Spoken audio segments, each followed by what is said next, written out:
Kia ora. Welcome to Facebook Live, Keeping Well in Winter. I'm Hannah. I'm one of the Plunket nurses here on PlunketLine. I've been here for a few years and have been previously out in the community, and I am based in Wellington. Cool. Hello, everyone. I'm Gracie. I'm a PlunketLine nurse. I've worked for Plunket, whānau awhina Plunket for a few years now in the community previously. So great to be here today to have a chat about winter and keeping well. Yeah. Absolutely. So today we're going to be talking about things that you and your whānau can do to help to keep yourselves well as we move into these winter months. We've just passed the shortest day yesterday, so we're hoping things are going to start to get better. But in the meantime, we're going to have a wee chat about things like the importance of hand washing, managing symptoms like coughing and sneezing, and how to teach a little one to blow their nose. Some general sort of hygiene tips as well, being aware of daycare policies and managing potentially sick visitors. So, just thinking to get us started, Gracie, are you able to talk a little bit about what good hand washing looks like and what the differences that it can make to our whānau and pēpi? Thank you, Hannah. Yeah, definitely. So, the general rule we stick by is 20-second hand washing. And to help keep track of time, sometimes we can encourage our little ones to sing happy birthday a couple of times through, warming up the vocal cords. And it's very important that, you wash hands not only, you know, we'll go back and we'll go into this in a second, but not only after being outside, but also coming home from daycare, because daycare can be where a lot of bugs are shared and passed on. So when you get home from daycare, it's a good time to wash the hands. Mm, Yeah. Ah, absolutely. yeah. And Hannah, outside of hand washing, what are some other Mm. things that we can do to help prevent the spread of all the germs? Yeah, so I think using hand sanitizer's okay. If you haven't got running water and soap, we can use some hand sanitizer. We can do those basic things, like nowadays we all know that it's better to cough into your elbow, rather than coughing into your hands. But still encourage yourself and your pēpi, go and wash your hands afterwards, because once you've sneezed, those germs will still sort of go out into the air a little bit. You're better off to use tissues rather than handkerchiefs, because you can blow your nose, pop your tissue in the rubbish bin, or sneeze into your tissue, pop it in the rubbish bin, and then go and wash your hands. Speaking of blowing noses, this is a big skill to teach your little ones. Not always easy, Definitely. eh, Gracie? Yeah. No, it's a hard one. Yeah, Yeah. absolutely. There's quite Yeah. a few little YouTube links where you can watch people, with their little tips and tricks. There's a few things we suggest on PlunketLine, so you can always ring PlunketLine to talk to them. But doing things like in the bath, get them to close their mouth and see if they can blow bubbles through their nose. That can be a good way. Or put a little bit of a tissue on a piece of paper. On the bench, or a bit of paper, and again, see if okay, close your mouth. Let's see if you can blow it across the side of the table.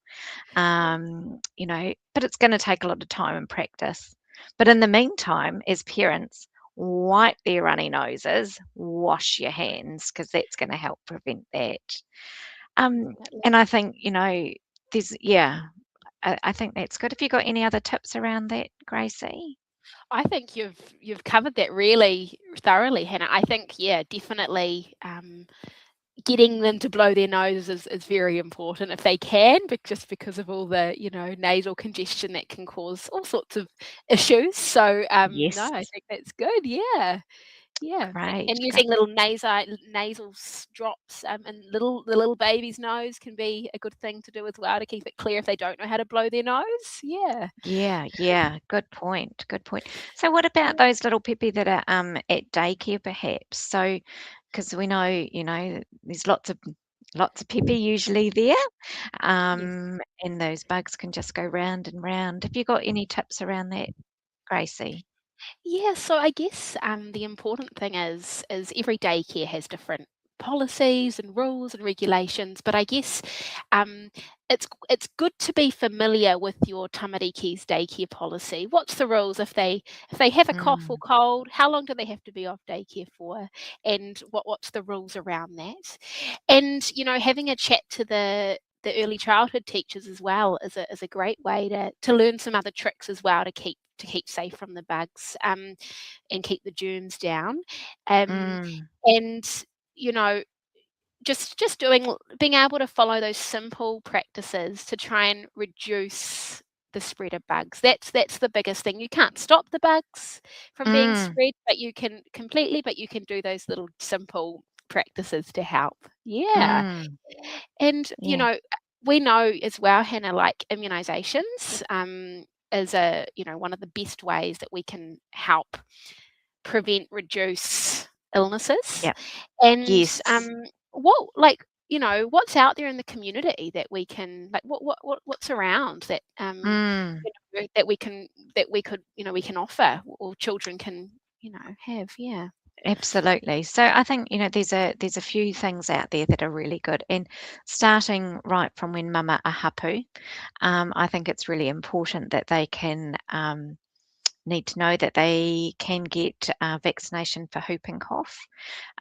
Usually they would get that in that second trimester of pregnancy, because what you want is you want it after that 16 weeks gestation, but you want it at least 2 weeks before pēpi arrives. So that second trimester is generally a good safe bet, and that helps to protect baby by mums producing those antibodies and protecting them, but also everyone else that's around pēpi. So fathers, other parents, grandparents, if you've got really close aunties that are going to be a big support and help in visiting, we want them to be able to be vaccinated as well, particularly for whooping cough. It can be an annoying illness for adults, but for babies and tamariki, it can be really quite life-changing. It can become very Definitely. unwell. Your flu vaccine is also another one. That is also, again, if you're pregnant, you can get it. There's other factors where you can get it. A lot of workplaces will support you to get it. Yeah. If you're 65 plus, you can get it as well for free, but you can also pay for it if you're not eligible for the free one. And Plunket Immunisation Service, they actually can also provide both the flu and the whooping cough vaccines. There's also, of course, your regular immunisation. So all of this helps to boost your antibodies to protect your pēpi as well. And Health New Zealand has got this really cool website where you can put the details in of your little one, and it comes up with a personalised immunisation schedule. So that's really good. Another thing I like to do is if I'm going to the doctor's or medical centre for a routine appointment, like getting vaccines, I like to suggest that you go sort of earlier in the day if you can. And what that Mm, means is you're going to expose your pēpi to less unwell little ones, or less unwell people. And then you've got the day to monitor them while you're normally awake as well. And mm, again, once you get home from the medical centre, wash your hands. And I guess that's the same from getting home from daycare, like you were saying, wash your hands, maybe when you're leaving daycare and then when you walk in the door at home as well. And that just helps reduce that. So yeah, what about definitely. visitors? Because lots of people want to come and visit when you've got a Yeah. baby, come Yes. and help. And it's always very, very exciting. Um, have you got any sort Yeah. of tips or tricks, Gracie, about what we could do? Yeah, then. Yeah. So, there's nothing wrong with taking a rain check if you think that possibly your visitors might be unwell, or and or be, might bring bugs into your household.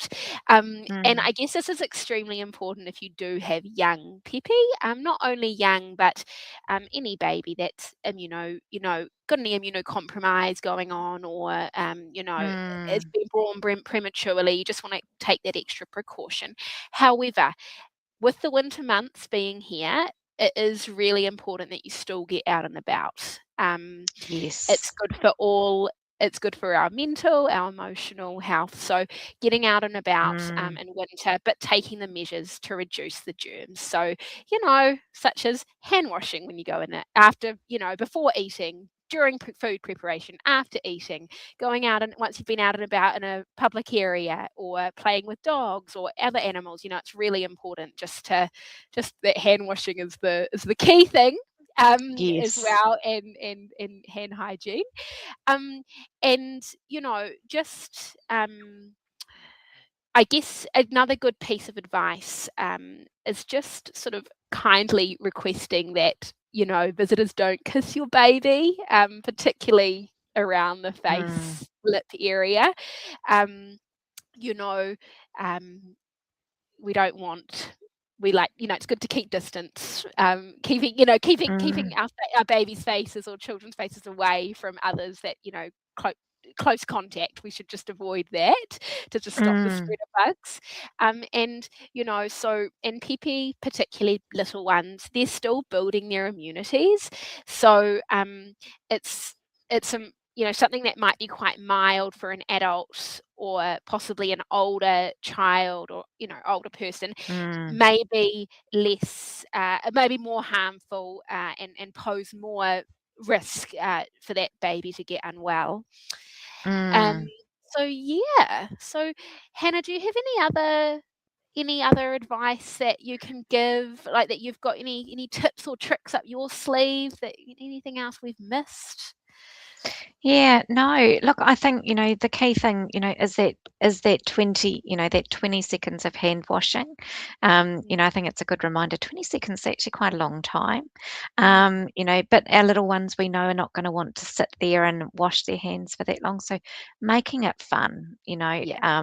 like singing the song Happy Birthday, Twinkle Twinkle Little Star, make it a Yes. bit of fun.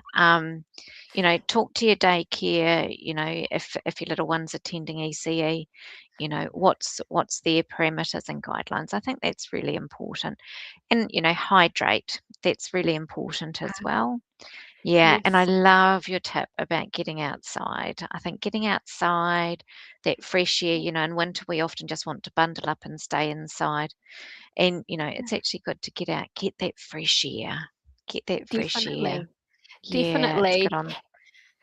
Yeah, and I was talking about the saline, a little bit of drop of saline up the nose. Another awesome thing you can do if you're a breastfeeding mama is popping a little drop of breast milk in the nose. Breast milk's liquid gold, and breastfeeding and breast milk's amazing for babies' immunity. Mm, But yeah, so if you've got breast milk there, a little drop of breast milk could also help clear a little one's nose if they're not able to blow their nose yet. Just another little fun fact for the day. yes.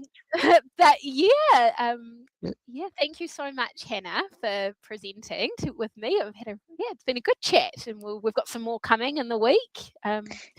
Yeah, Absolutely. Oh, no, thank you, yeah, Gracie. Yes, so, I think, team, you'll see Gracie a little bit more through this week. We've got, some more sessions coming up, which is really exciting. So thank you very much for those that are out there watching, and, I hope you found some of these tips useful. All right. Ka yeah. kite. Okay, dear.